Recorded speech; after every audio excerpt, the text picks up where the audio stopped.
Hello everyone. हम अभी इससे पहले वाले लेक्चर में जो लेक्चर नंबर 4 था, अभी हमारा लेक्चर नंबर 5 है। ये चैप्टर अभी हम पढ़ रहे हैं, combination of direct and bending stress. तो इसमें हम कंसेप्ट देख लिए थे, कोर क्या होता है, कर्नल ऑफ द सेक्शन क्या होता है, मिडिल थर्ड रूल क्या होता है। ठीक है, चलिए एक बार और इसको रिकैप कर देते हैं। देखिए, नो टेंशन कंडीशन के लिए हम एक वैसा जगह या वैसा portion with in the object determine करते हैं जहां पे या उसके अंदर कहीं भी लोड लगाने की वजह से उस जो सेक्शन है पूरा में टेंसाइल स्ट्रेस पैदा ना हो, ओनली कंप्रेसिव स्ट्रेस पैदा हो, तो उस पोर्शन को हम कोर या कर्नल ऑफ द सेक्शन बोलते हैं। और ये जो तरीका है इसको मिडिल थर्ड रूल कहते हैं। ठीक है, no tension condition the load must lie within middle third shaded area of eccentricity 2E। This is known as middle third rule of the central portion is known as core या kernel of the section. यानी core क्या हो गया, वही जो बात यहाँ लिखा है वही बात यहाँ लिखा है। The centrally located portion of A section with in which the load must act so as to produce only compressive stress is called core या कर्नल ऑफ द एटम। तो हम इसमें आपको बोले थे पिछला क्लास में कि अभी हम नेक्स्ट देखेंगे। हम देखिए, इससे पहले तो ये जो ऊपर था ये तो एक रेक्टेंगुलर शेप था, रेक्टेंगुलर शेप ही था। इसमें तो ये हम देख ही लिए कोर कैसे निकालते हैं। कोर निकालने का तरीका देख लिए। कोर क्या होता है, 2E होता है। देखिए, ई निकालते हैं इसेंट्रिसिटी, उसको 2 टाइम्स कर देते हैं, हमेशा दोगुना कर देते हैं, तो वही कोर निकल जाता है। ठीक है, तो यहाँ पे हम देख ही चुके हैं रेक्टेंगुलर सेक्शन का कैसे निकालते हैं। देखिए, अभी हम देखते हैं स्क्वायर सेक्शन का। देखिए, ये एक्चुअली रेक्टेंगुलर सेक्शन लिखा हुआ है। ठीक है, चलिए रेक्टेंगुलर सेक्शन में सिंपल वही है कि रेक्टेंगुलर का एरिया क्या होता है। अगर देखिए B इंटू डी, अगर इसका विड्थ B है और डेप्थ D है, तो इसका B इंटू डी इसका एरिया होता है। और Z I बाई वाई होता है। निकालने का तरीका बता ही दिए थे पिछला बार, मतलब उसमें आपको पता ही है। ठीक, तो चलिए फिर भी देख लेते हैं। चलिए, हमको कोर निकालना है। कोर के लिए कंडीशन क्या होता है, E should be less than या equal to Z by Y. और जेड क्या होता है, आई एक्स एक्स, सॉरी ये जेड बाई वाई नहीं होता है, जेड बाई ए होता है, जेड बाई ए होता है एरिया। और ये जेड क्या होता है, आई बाई वाई। अगर हम ये अगर हम वाई एक्सिस में निकाल रहे हैं तो ये एक्स डायरेक्शन वाला होगा, एक्स एक्स एक्सिस वाला होगा। और ये भी एक्स वाला ही होगा। ठीक है, सॉरी नहीं, ये y है तो ये x होता है, और ये y है तो ये भी y ही होता है, मतलब y डायरेक्शन में डिस्टेंस। तो चलिए, I पता है आपको x डायरेक्शन में है। अगर ये वाला ऑब्जेक्ट है तो इसका x एक्स एक्सिस के अबाउट क्या हो जाएगा, इसका I b d q by 12। और ये y क्या हो जाएगा, ये dy 2। ठीक है, तो हम देखिए यहाँ पे ये निकला हुआ है बी डी स्क्वायर बाई 6। फिर इसको आप सॉल्व कर दीजिएगा, बी डी स्क्वायर बाई 6 मिल जाएगा आपके पास। ठीक है, ठीक है, ये तो हमारे पास निकल गया जेड। फिर स्ट्रेस होता है सिग्मा डी का वैल्यू पी बाई ए, मतलब P but area B by D. ये सिंपल है। इसमें आपको निकालना क्या क्या है, इसमें जो कंडीशन है, जो इसको नो स्ट्रेस कंडीशन के लिए होता है, जनरली क्या होता है, सिग्मा बी क्या होना चाहिए, लेस देन होना चाहिए या इक्वल टू होना चाहिए सिग्मा डी। तो सिग्मा हम बेंडिंग की वजह से और डायरेक्ट की वजह से, इसके वजह से तो सिग्मा डायरेक्ट क्या होता है, फोर्स बटे एरिया। और एरिया क्या होता है, बी डी इंटू डेप्थ। ठीक है, P by B into D निकल गया। सिग्मा बी बेंडिंग कैसे निकालेंगे हम, sigma due to bending B होता है एम बाई जेड, आपको पता है। तो और एम होता है लोड इंटू ई, कितना इसेंट्रिसिटी पे लग रहा है।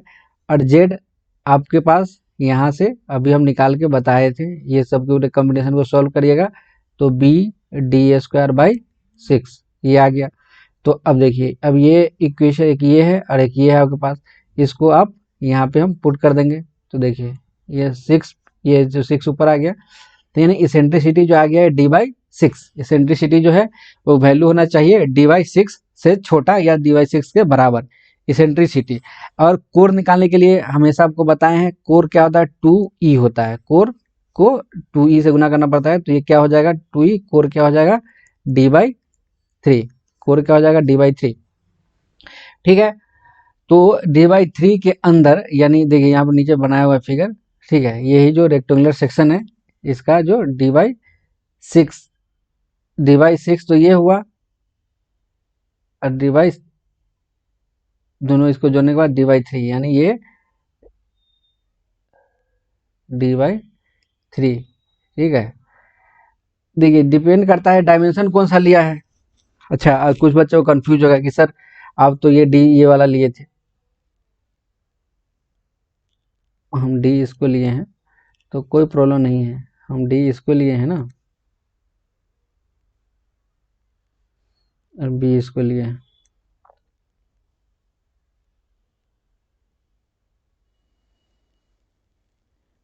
तो मेरा इंटेंसिटी ये वाला आया है अभी, ये ठीक है, ये जो होना, डी ये वाला लिए हैं, तो हम ये वाला मेरा कलर, ये तो है d/3। ठीक है, फिर अब वैसा ही इस शेप के लिए निकालिएगा, इधर वाले के लिए, तो वैसा ही b/3 आ जाएगा।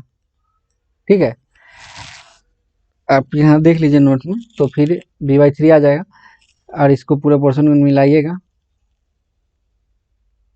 यानी इसी सेक्शन, इसी एरिया के अंदर लोड लगना चाहिए, तो no stress condition, no tension condition पैदा होगा। ठीक है, ये हम किसके लिए देखें अभी, रेक्टेंगुलर सेक्शन के लिए। ठीक है, चलिए मानिए हम सर्कुलर, अगर यही हॉलो रेक्टेंगुलर सेक्शन होगा तो एरिया, हाँ चलिए मानिए हॉलो रेक्टेंगुलर सेक्शन के लिए हम देख लेते हैं।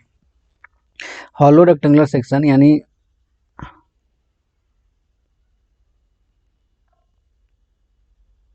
ये रेक्टेंगल है,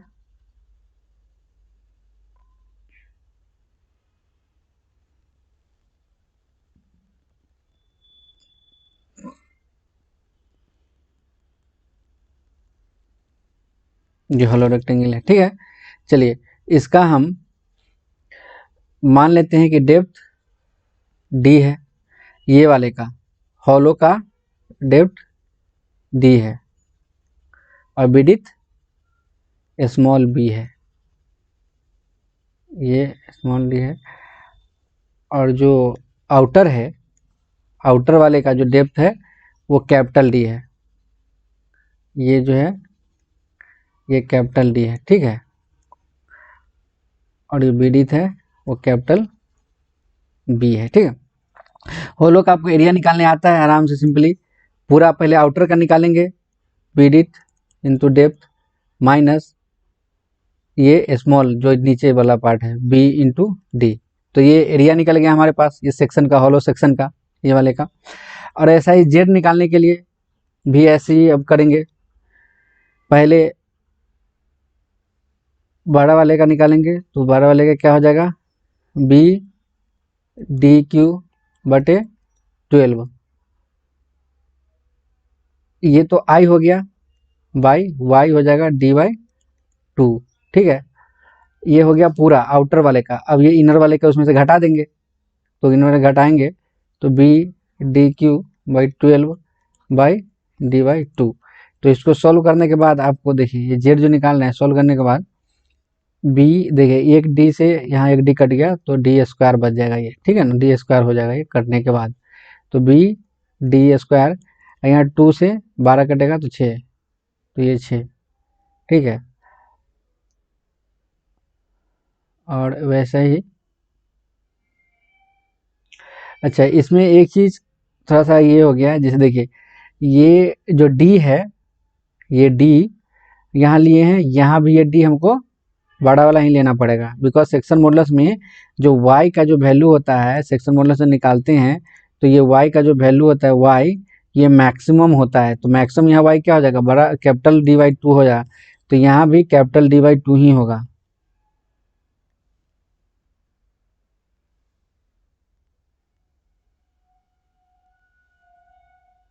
ये कैपिटल डी बाई टू ही होगा।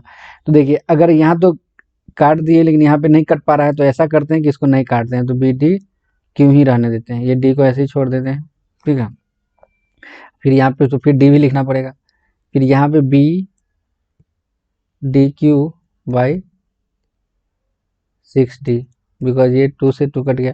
फिर कॉमन लेने के बाद आपके पास बच जाएगा यहाँ B D Q minus B D Q by 6d, ठीक है। तो ये हमारे पास आ गया जेड का वैल्यू, ठीक है, जेड का वैल्यू आ गया। और जब हम क्या करते हैं, इसेंट्रिक क्या होना चाहिए नोटेशन कंडीशन के लिए, E should be less than Z by A, E should be less than Z by A, ठीक है। अब ये हमारे पास जेड है और इसमें एरिया से डिवाइड कर देंगे तो फिर निकल जाएगा ये। देखिए फाइनली यही आएगा, देखिए इसको इरेज कर देते हैं। एरिया कैसे निकाले सब समझ में आ ही गया होगा, सब सिंपल चीज सब है। देखिए एरिया आपको बी डी माइनस इतना जेड, देखिए ये निकल गया ना, ई कंडीशन लगाए equal to Z by A less than होना चाहिए। फिर ये पूरे सॉल्व करने के बाद आपके पास ये आ जाएगा। अगर क्वेश्चन में ये फाइंड करने के लिए बोले कि find the eccentricity of a hollow rectangular section, eccentricity कितना आया, ये वैल्यू आया इसेंट्रिसिटी का। लेकिन यही अगर कोर पूछे तो कोर के लिए आपको क्या करना पड़ेगा, इसको 2 से मल्टीप्लाई करना पड़ेगा, ठीक है। इतना तो आपको पता है, कोर के लिए, कोर के निकालने के लिए क्या करना पड़ेगा, 2 से मल्टीप्लाई करना पड़ता है, ठीक है ना। ठीक है, तो ये अभी हम देख लिए core of a hollow rectangular section, hollow rectangular section के लिए कोर देखे हैं।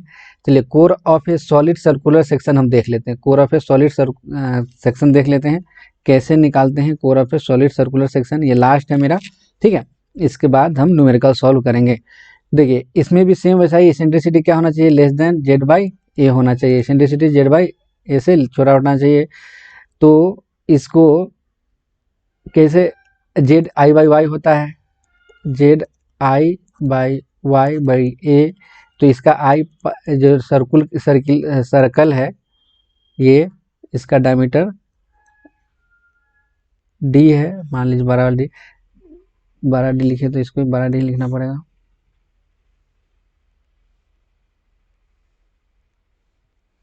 पाई डी 4/64 है ना। और y क्या होता है, मैक्सिमम हमेशा, तो मानिए सेंटर है इसका, यहाँ पे सेंटर है, तो ये y मैक्सिमम ये होगा, तो ये d है पूरा डायमीटर, तो ये y मैक्सिमम क्या हो जाएगा, d/2, तो ये d/2। और एरिया क्या होता है, पाई d²/4। तब इसको सॉल्व करिए तो देखिए ये 4 दूना 8, दोनों ऊपर आ जाके तो ये कट के 8 हो जाएगा, ये फिर ये, ठीक है, फिर ये डी और ये डी दोनों कंबाइन हो जाएगा ऊपर एक, फिर लेकिन ये दोनों एक दूसरे से ये न्यूमिनेटर में, ये डिनोमिनेटर में है, तो कट के ये डी बच जाएगा, यहाँ से पाई से ये पाई कट गया तो ये डी बचा, यानी और ये कट जाएगा पूरा, यहाँ 1 2 1 3 और ये वाली 1 बचेगा, यानी d/8। इसेंट्रिसिटी का वैल्यू जो होना चाहिए d/8 से छोटा होना चाहिए, इसेंट्रिसिटी क्या होना चाहिए, d/8 से छोटा होना चाहिए, ठीक है। ये इसेंट्रिसिटी का वैल्यू आया।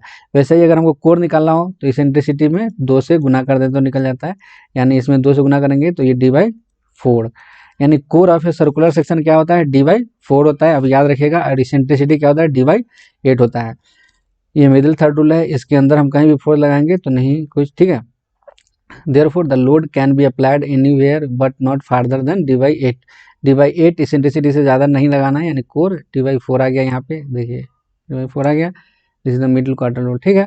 Core of A hollow circular section, अगर हॉलो के लिए निकालना था होगा तो बस वैसा ही हॉलो में माइनस कर देंगे, ठीक है। हॉलो के लिए, core of A hollow circular section के लिए कैसे निकालेंगे,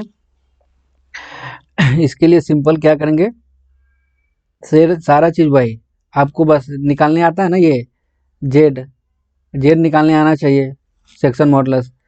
बस एक चीज ध्यान रखना है कि इसमें जो जेड में I/Y होता है तो y मैक्सिमम वाला होता है, ठीक है, तो हमेशा मैक्सिमम वाला में d/2 कैपिटल बड़ा वाला होगा, ठीक है। तो ठीक है, ये सॉल्व करके आपके पास ये आ जाएगा। इसको याद रखने का जरूरत नहीं है, बहुत सिंपल है। देखिए चलिए हम बता ही देते हैं, यहाँ पे हमारे मेन कंसेप्ट क्या होना चाहिए, E = Z/A होना चाहिए, Z/A = छोटा होना चाहिए Z/A से। तो जेड क्या होता है, जेड होता है पाई D4 माइनस D4, अगर होलो सेक्शन है 64/D/2 by area pi D² minus D²/4।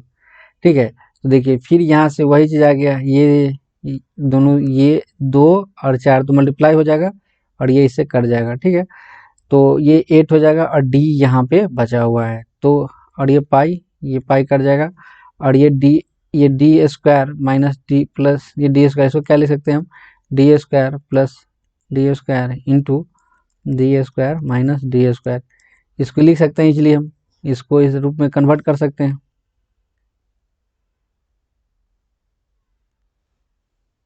यहाँ से कर सकते हैं।